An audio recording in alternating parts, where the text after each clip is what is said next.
edited this, but it has based on errant studies. Right. Yeah. So this was written by Professor Arnold Ehret back in 1922. Okay. And it was published over the years, but I really wanted to, kind of give it a fresh face. And there was a lot of questions that people always had when they would read the original book that sort of perplexed them about it.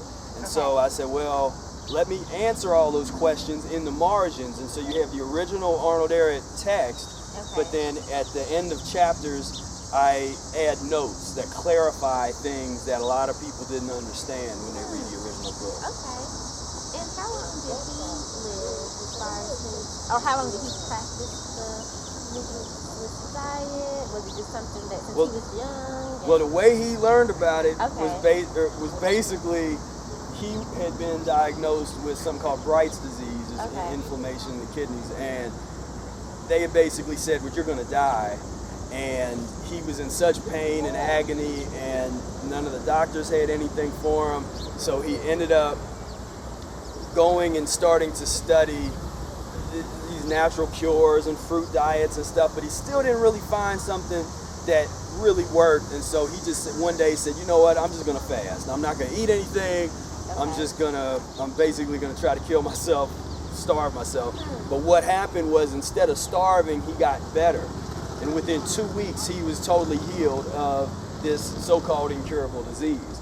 And so the genius of his sort of came in where he started looking at this. It was like, well, okay, fasting helped, eating fruit helped, and so it kind of clicked in. It was like, wait a minute, these foods that don't help, that create illness, are these slimy foods. Okay. And this other food helps heal. So and then he started working with people, and way before he wrote what would become the books, he had a sanitarium where people from all over the world would come there with so-called incurable illnesses, and he would heal them using the principles that's in that book: fasting, fruit diet, transition diet.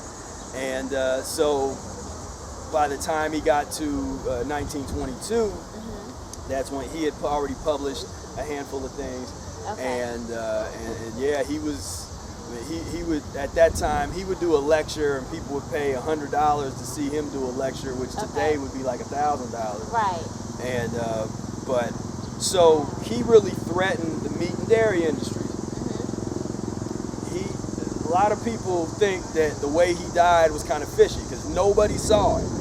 He was leaving a lecture, and he was like, he was by himself walking across the street, and they found him with a basal fracture, like he had.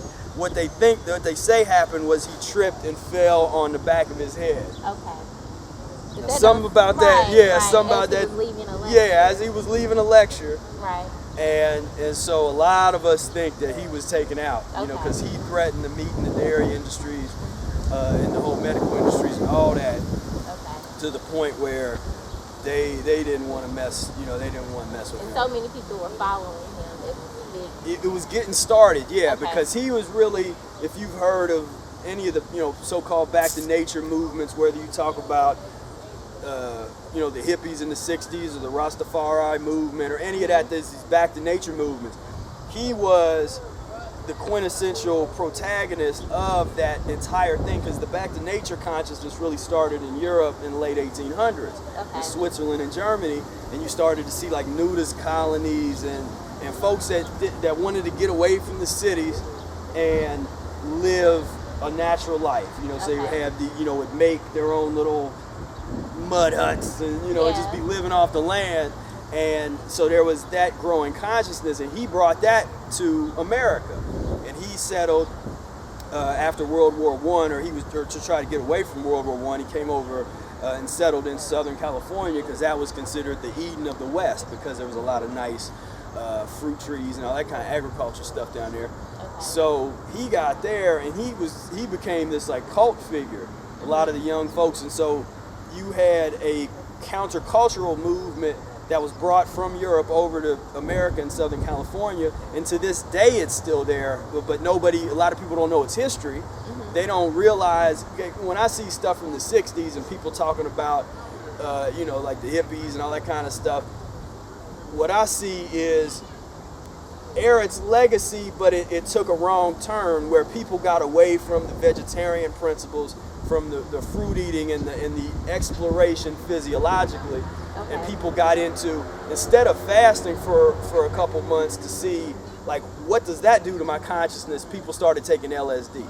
And a lot of people say and think that the government, because it was, I think that's been confirmed, that a lot of those drugs were created by the government for, different types of mind control, that's sort of what happened. They didn't want too many back to nature young people that were just saying, forget about the government, forget about all that, we just want to love each other, we can live communally. They didn't want that. Wow. So they went in and said, well, let's discredit all of these people. Let's create all these stereotypes, the dirty, nasty, lazy hippie, the same thing that they did with black people, the shiftless, lazy, stupid, ignorant black people, and so they've always been really good at that type of propaganda. Okay. And they've been good at taking out people that threaten their fascist system.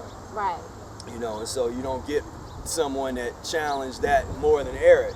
And when he started growing in popularity, that was not somebody that they wanted to let get too famous, because it'd have been over. Wow.